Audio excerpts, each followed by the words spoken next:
Hi, St. Luke's Kingdom kids. I just wanted to let you know that I really miss you guys. And so I thought that I would start something this week by doing some stories with some of our animals that we have.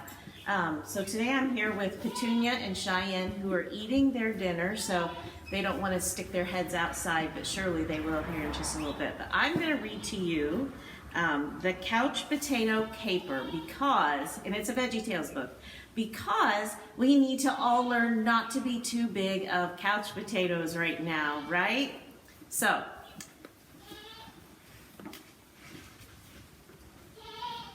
first of all, the file to be filed is from Proverbs chapter 6, verses 6 to 8. You people who don't want to work, think about the ant. It has no commander, it has no leader or ruler, but it stores up its food in summer, it gathers its food at harvest time. So, I might need to get a little bit closer so you guys can see the pictures here. So, ladies and gentlemen, the story you are about to read is silly. The names have been changed to protect the serious. It was a gloomy Saturday, a good day to stay in bed and practice my snoring. But sleeping late is not a choice for me because I'm a mess detective. I'm also a cucumber. My name is Detective Larry and my partner is Bob the Tomato. He carries a badge. I carry a badger. Don't ask why. Bob was cleaning his desk and I was polishing my staples when we got the news. Potatoes had taken Laura Carrot prisoner, but these weren't just any potatoes. They were couch potatoes, the laziest vegetables in the world. 9:30 a.m. We arrived at the Carrot home, which was already surrounded by police. Laura Carrot was a prisoner inside her room on the first floor. What do we know about these couch potatoes? Bob asked Officer Scooter. The leader is a potato named Spudsy Malone. He's got a sidekick called Chip, Scooter explained. They're the laziest potatoes in the city. They've been known to watch TV for 5 days in a row without stopping. This was bad, really bad. Are they dangerous? Bob asked. Officer Scooter nodded. They've got snack shooters. I shuddered. Snack shooters could fire donuts and pretzels and cookies at unbelievable speeds.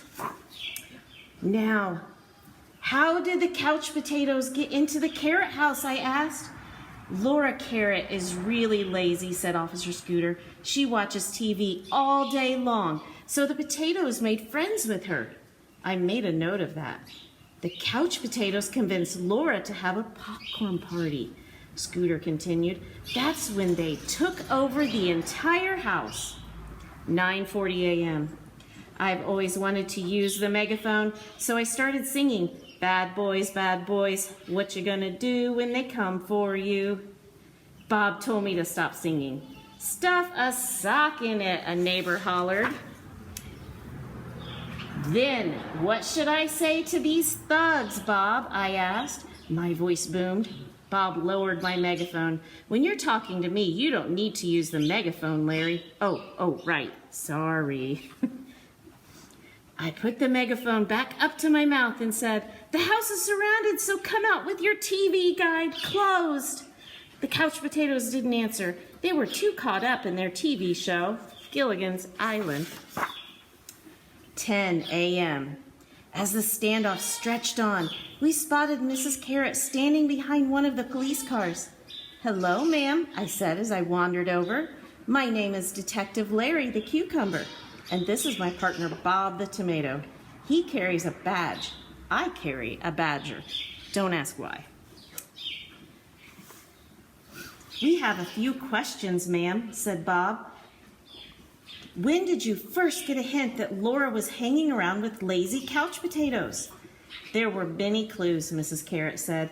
She wouldn't put away her clothes. She kept losing things. Why, just yesterday, all of her homework was missing. So you're saying she's too lazy to clean? I boomed through the megaphone. The power of my voice knocked Mrs. Carrot backward onto the ground. Oops, sorry, ma'am. Bob told me to knock it off. Stuff a sock in it, a neighbor yelled. 10:10 a.m. Things were getting tense. Television crews arrived. Several neighbors pulled up couches to watch. Sharpshooters were in place with their TV remote controls.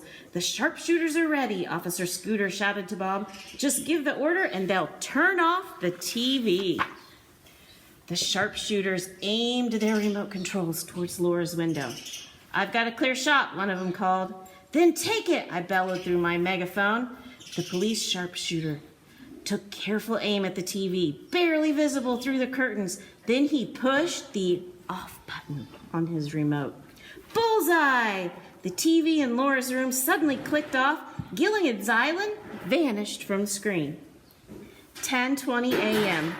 The couch potatoes turned the TV back on. The police turned it off. The potatoes turned it on. The police turned it off. On, off, on, off, on, off. For what seemed like hours. That's when Bob and I made our move. We crept through the back door of the Carrot House and moved quietly down the hallway. Ooh, I hope he doesn't yell into the megaphone again. 10:31 a.m. We slipped into Laura's room unannounced. Laura and the potatoes were still fighting to keep the TV clicked on. It must have been the messiest place on earth. The dust was so thick that you could shovel it. The room was packed with piles of junk, mountains of clothes, and stacks of toys. At least it gave us plenty of places to hide. Look at that mess. That's right. Petunia, that's quite a mess, isn't it? She says it sure is. 10:38 a.m. We took cover under a pile of dirty laundry where we got a good look at the potatoes. There were two of them, a small one and a big one. Their eyes were bloodshot from watching too much TV. Laura was beginning to have the same zombie look. We're out of ammo, Spudsy Malone snapped. Go get us more snacks. Sure thing, boss, Chip told him. This was our big chance. Get Laura's attention and ask her if she'll slip out the back door with us. Psst, Laura, over here. We're behind these boxes. Tell him, Petunia. Say, psst, psst, over here, right? Yeah. Uh-oh, big mistake. Never whisper through a megaphone. Stuff a sock in it, Bob said. I made a note of that.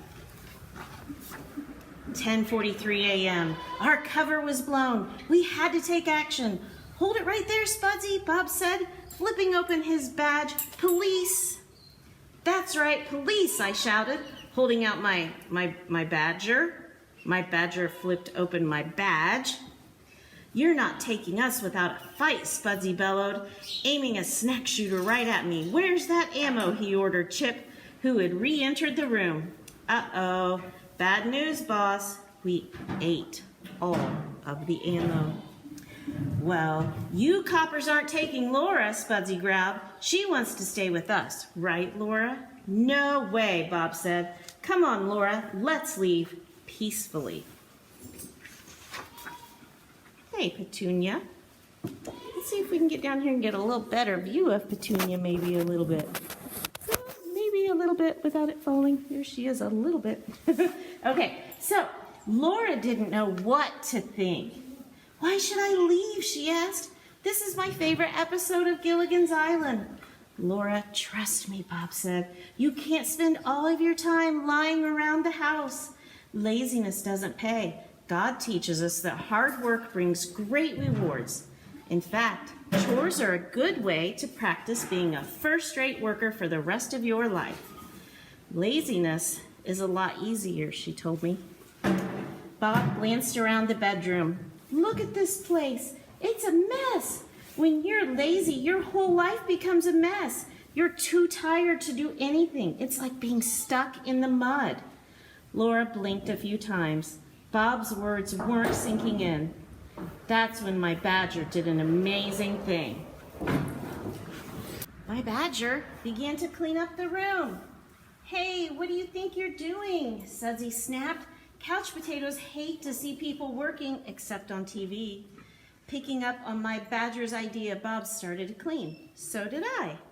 "They're cleaning, boss," Chip told Spudsy, sorry, not Sudsy. "What do we do?" Bob pulled 3 CDs out of the mess. "Hey, can we at least listen to these?" he asked Laura. Laura's eyes lit up. "My new CDs, where did you find them?" "And look what I found," I said, trying on a pair of fluffy bunny slippers. Very fashionable. "Wow, I love those slippers," Laura smiled. "Cut the cleaning," snarled Spudsy. "We're warning you." What happened next would go down in police records as one of the greatest cleanup jobs in history. Before she knew what was happening, Laura dug in to help us clean. She couldn't believe all the things she found. By the time we finished, Laura found 22 lost toys, 14 collectible dolls, 10 teddy bears, a pet parakeet, $20 in loose change, 3 gerbils, a set of bungee cords, and a unicycle. We even found her missing homework. We made a note of that. "This is way cool," Laura shouted. "I was gonna have to redo my entire report, and my parents were talking about grounding me, probably for the rest of my life. Being lazy isn't so great after all." One thing was certain: Laura was a changed carrot. 11:32 a.m. The police SWAT team burst into Laura's room and slid right out the window. We had just waxed the floor. Meanwhile, Spudsy Malone and his sidekick Chip were still sitting around watching TV. That's the thing about couch potatoes. They're too lazy to make a run for it. 11:50 a.m. Laura Carrot and her mom thanked us for our bravery. "Only doing our job," I said. "I'm just glad you learned that laziness doesn't pay," Bob told Laura. "I can't believe how clean Laura's room is," added Mrs. Carrot. "She put away everything." "Well," grinned Laura, "not exactly everything." She winked at Bob.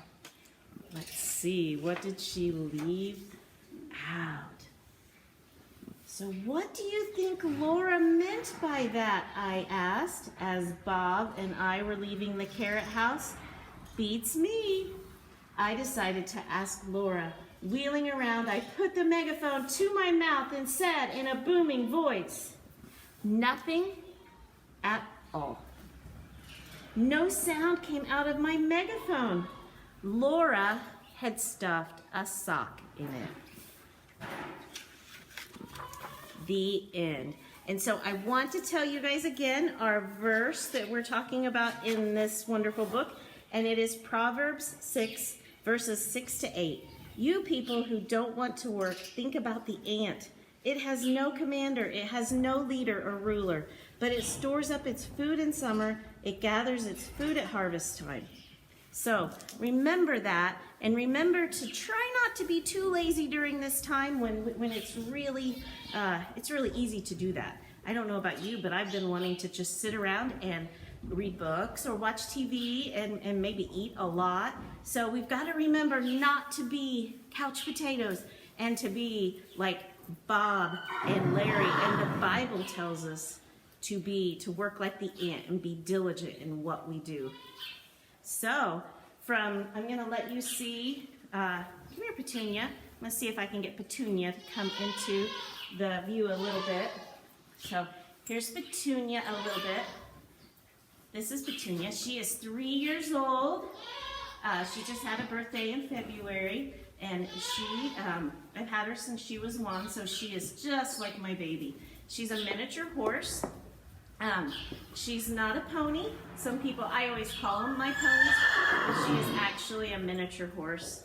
And so she is getting trained to be a therapy horse, and she loves to be around little kids and other people. So I want you to say, and this is Cheyenne back here. Come here. This is Cheyenne, and Cheyenne is Petunia's mama. And Cheyenne is 11 years old, and she is wearing her dinner. If you didn't notice, she has a hair full of hay. So she decided to wear her dinner rather than eat it.